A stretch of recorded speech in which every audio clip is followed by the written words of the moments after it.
Okay, so this video is going to be mainly about theology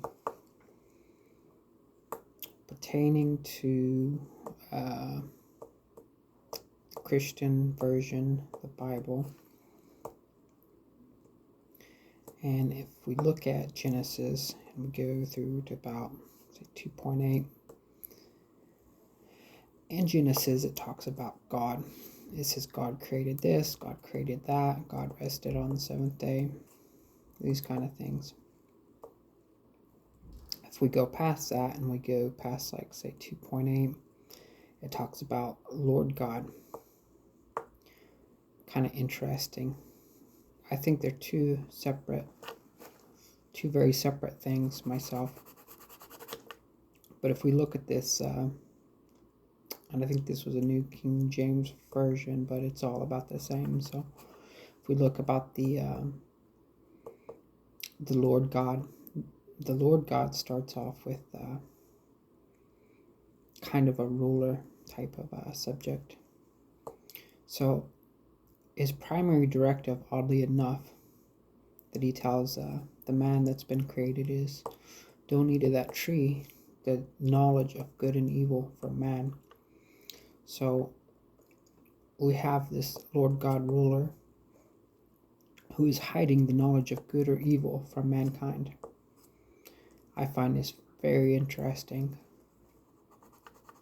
That is because good and evil are things that everyone should know. It's basically saying right or wrong. So if you don't know the difference between right or wrong or good and evil, you're probably not going to do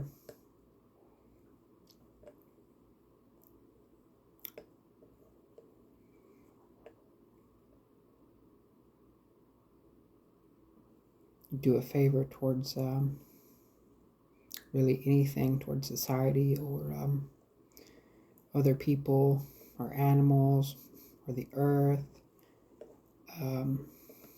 anything like that at all. So this seems like a very sketchy thing to me. I would not trust a person that says, you know what, you don't need to know the difference between right or wrong. I think everyone should know the difference between right or wrong, good or evil. For instance, if I can go and take somebody's, well, let's say for instance I was a corporation, and I made it so where whatever I produced, you had to buy it or you had to take it, and you didn't really get a choice in that. Maybe that thing that I forced upon you caused you harm in some way.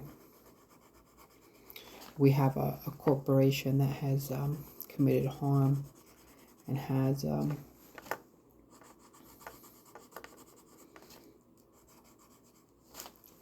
gone far enough to hide the knowledge from mankind.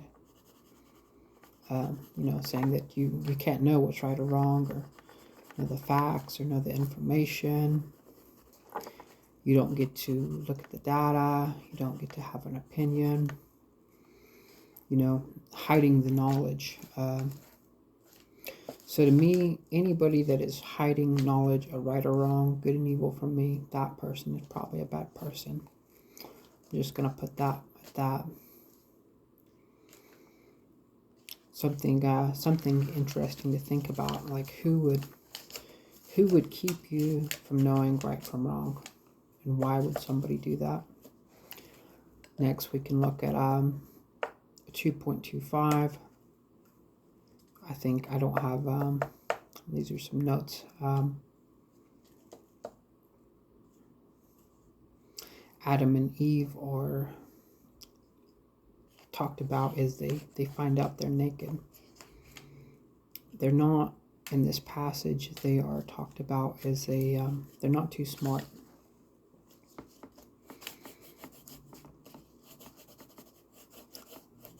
I think that's interesting in itself. The third thing I want to look at is the Lord God on the second chapter, it says that man comes first and woman comes from a rib that he takes from man. So Lord God puts this guy in a sleep, like a trance, or like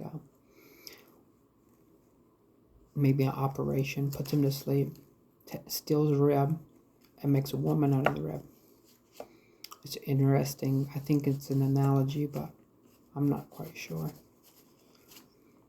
What's interesting about it, if you look according to nature, who would come first in nature, a woman or a man? It's quite obvious if you look at nature. Man comes from woman. So there's something wrong with this whole setup. We've got somebody who's trying to hide the knowledge of good or evil, and somebody that is not in line with nature. So I find the whole thing very, very suspect. But yeah, if you have some thoughts, you can put them in the comments, or if you want to have a discussion, a live discussion or something, I might be open to that as well. But I will not entertain stupid people on my channel. That is not my goal. So if you're wanting to have a conversation, or you want to comment, please be somewhat intelligent and not totally incompetent. Thank you.